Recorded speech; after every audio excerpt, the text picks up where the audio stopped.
Welcome to At the Theater. I am Matt Bolender for Walnut Creek Television. Tonight we have a very special show with George Winston. This piano virtuoso will be playing several numbers from the Lesher Center for the Arts in Walnut Creek.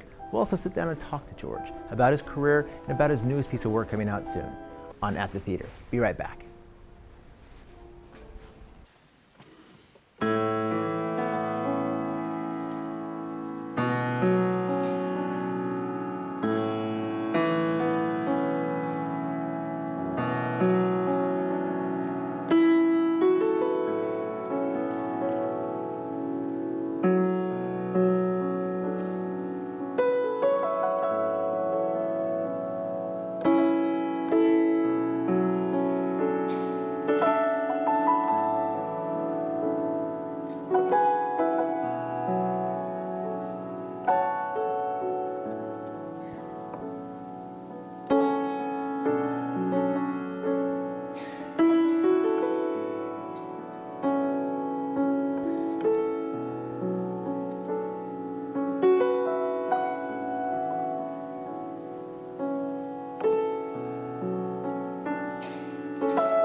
Welcome back to At the Theater. I'm now joined by George Winston, the piano virtuoso here at the Lesher Center in Walnut Creek. How you doing, George? Nice to meet you. Well, I wouldn't say virtuoso. I'm still working on it. Oh, I don't know. I've heard a lot of pianists, and it's funny how your music has really kind of touched so many people's lives, especially in nature. I mean, that's one of the interesting parts about your music. As a person who's very visual and works in the visual arts, when I listen to Forest, for example, a great disc and beautiful sounds, and it's the visuals that really kind of draw me to you so much. How do you pull up the inspiration? Do you actually have to go somewhere to actually inspire yourself to actually create music? Well, I go a lot of places. It's the seasons changing that's my main inspiration, and then topographies are second, whether it's forest, ocean, island, particularly the Great Plains, because I grew up in eastern Montana, Miles City and Billings. So the changing the seasons of the Great Plains is the primal thing for me. But really anywhere on the planet has its season that it's in, its topography. It has whatever the earth energy is there. So I'm glad to be able to go to a lot of places and just soak all this in. So it all goes into the music for me, you know, all the places that I go, one way or another, directly, indirectly, depending on just what I'm taking in that day, what the place is.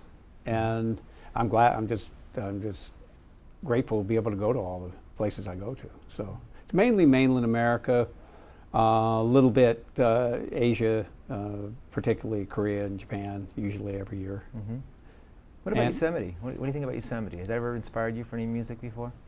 I've never been. You've never been to Yosemite? Believe it or not. We've got to do a project together. I've gone to most 200-mile radiuses in the continental U.S., but not for some reason that's eluded me. Never been One to of these Yosemite. days I've got to do it. Next time I'm in Fresno or something, I've just got to go. I know it's on my list. It's definitely, I've been there several times, and I'd say, once again, back to your music, it's when I'll play something like Forest example, a lot of the tracks on that disc have a lot of inspiration for Yosemite to me. Now, obviously, you've worked a lot of influences in your life. I mean, you've had, Ray Manzarek, a big influence of your earlier days of the Doors. The Doors. When I grew up, I was listening only to instrumental music. The only vocalists I listened to were a bit of Ray Charles and Sam Cooke, but it was all instrumental. The Ventures, Floyd Kramer, Booker T and the MGs. There were a lot of great instrumental groups in the late 50s, early 60s. And, I heard vocal groups on the radio, but I was more of a Tijuana Brass fan, Booker T and the MGs fan, jazz organist Jimmy Smith. Then I heard the Doors, and I just said, this is the greatest thing I've ever heard. I got their first album, they weren't known at the time outside of LA, and it was just because it said Ray Manzarek organ. And I put it on and said, this is the greatest thing I've ever heard. I've got to get an organ playing band, and that was January '67. Wow. And that album, the Doors' first album, was like one long song. And that's the second time that had happened to me. The first time it happened to me was December '65. I was a fan of animation, so I watched the very first of the Peanuts episodes, Charlie Brown Christmas, and I was much more a fan of organ than piano. But that piano drove me crazy, especially Linus and Lucy, like it drives everybody crazy. And I wasn't aware it was Vince Guaraldi because I missed it on the credits. I was aware of him from his hit "Cast Your Fate to the Wind" from '62. But anyway, in December '65, I went to the record store the day after just to go to the record store, and there it was up on the wall, Charlie Brown Christmas, and I got it, looked for that song, Linus and Lucy, and I said, this album's like one long, beautiful song with 12 different parts. So that was the first time that happened to me. The Doors' first album was the second time. And Vince didn't push me over to being a player, but the Doors did. But Vince Guaraldi is the person who I play the most songs of. The three composers I've tried to play all their songs are Vince Guaraldi, the Doors, and New Orleans pianist Professor Longhair. Wow. And we were talking about the next record, and that'll be out February 2, called Love Will Come, the music of the Vince Guaraldi Volume 2. In '96, I did Volume 1 called Linus and Lucy. Right, so right. It's the second and final volume, but I just love Vince's songs. I don't play that much like Vince. I'm much more of an R&B player, and he was very much a jazz player. But I love his songs and find a way to, I've tried them all the cues on all 16 of the Peanuts he did. I mean, probably tried 200 of his things, and these particular, about 45 worked out.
some platinum albums. I mean, December, one of the most beautiful. I mean, Thanksgiving. That is a number. I'll tell you. When you play that number, Thanksgiving, it brings so much life to your family. I remember we played during the holidays a few times during that time of year.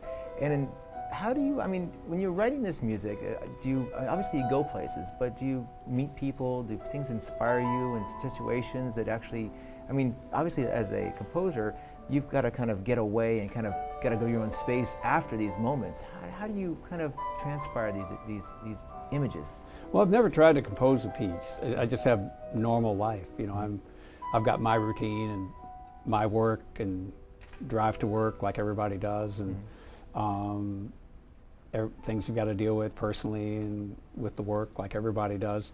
So it's just living normally, you know, trying to play the best concert possible. That's a little abnormal, but being a dentist is abnormal too. Everybody's job is really unique, and we're all really doing the same thing, just trying to, you know, find our own way that we like to do it, you know, synthesize what we've learned from our inspirations, our influences, grow, develop our own styles, keep being inspired, try to help others that have questions, and but it really is just living life normally, and then occasionally, usually at the piano, not so much away, something just kind of emerges, and I go, well, that reminds me of, you know, Eastern Montana in October or something. And if it has a picture with it in my mind, then it stays around.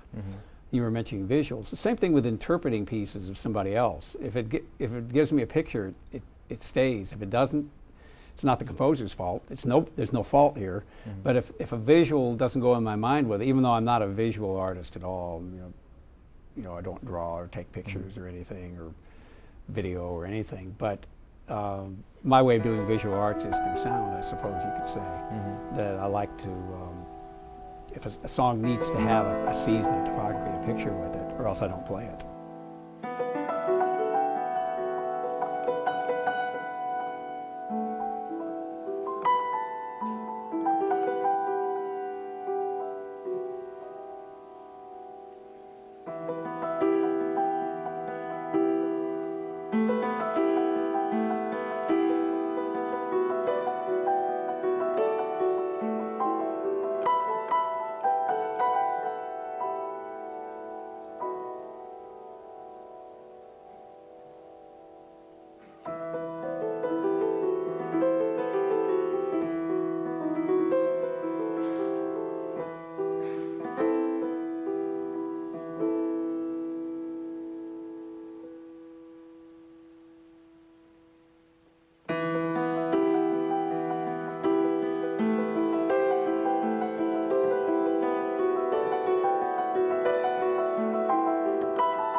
Is those, a lot of those images, do you actually create, I mean, your own pictures that you choose to have behind your, on like No. in a live concert, or is it actually just? That's just somebody's own expression of it.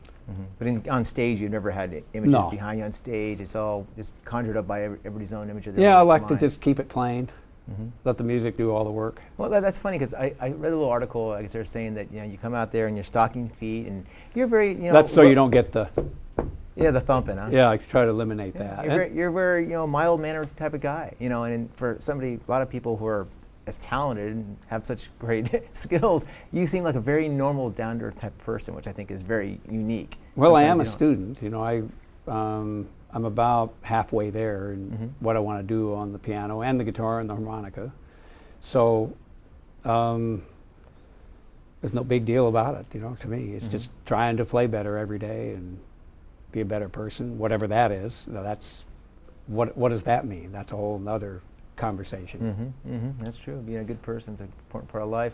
And obviously, you played a lot of different venues over the years. Yeah. Is there a venue that you think of that maybe a concert you just remember so visually as being one of the most important, or maybe the most, I would say, maybe not important is the best word for it, the best experience for you? Well, maybe the Custer County High School auditorium in Miles City, Montana. Oh, wow. And there's a lot of wonderful venues. Since I grew up there, that's special to me because, and then the Alberta Bear Theater in Billings, which was the Fox Theater where I went to movies as a kid, and just all the venues. But those two, amongst many others, really stick out because I grew up in those places. Well, what do you do for hobbies? I mean, obviously, you obviously are playing so much around the country.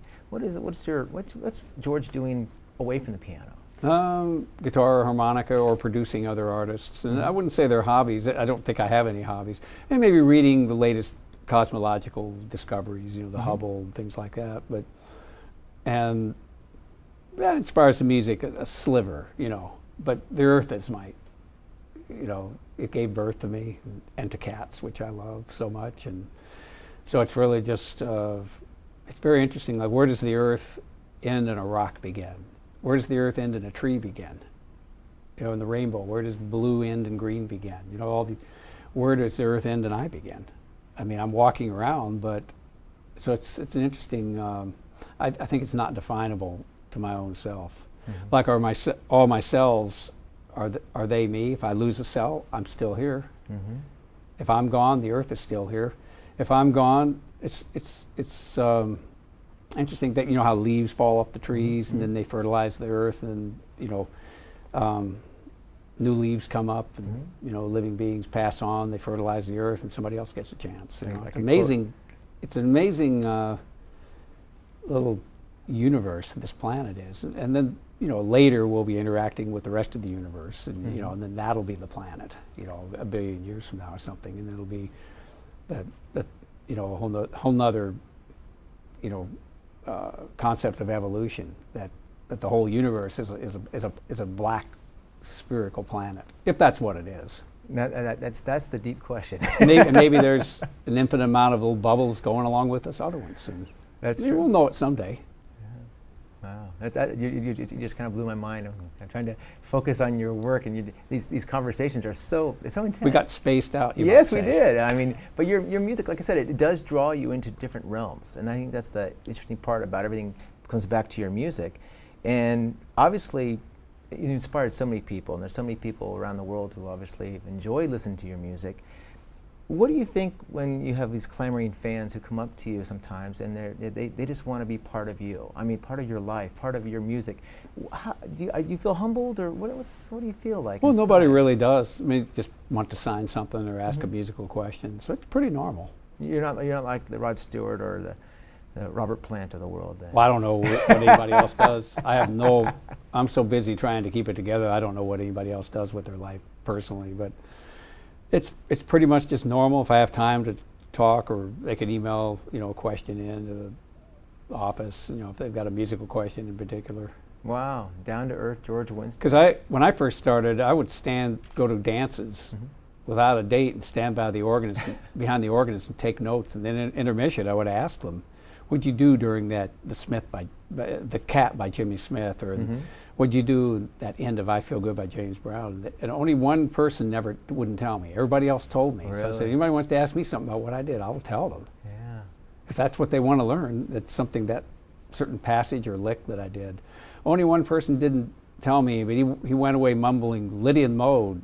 Oh, okay, sharp 4, okay, I got it. Wow. So he told me even though he didn't want me to. So you know, I like to be a good librarian of the information that I've put together. It's on the website, everything about everything that I've been able to put together, Hawaiian slack key or tunings on harmonica, and anything that can help shorten somebody else's journey a bit. Like We've I all said, got, our journeys are all shorter because somebody else did something. That's so true. As long as they are, they could be a lot longer if nobody had done anything or been part of the information. Sharing our knowledges. I mean, obviously sharing your stories today at the theater. Thank you very much, George. It's a Nice to meet you. Great time with you. I can't wait to see you on stage tonight. Thank you. Thank you very much.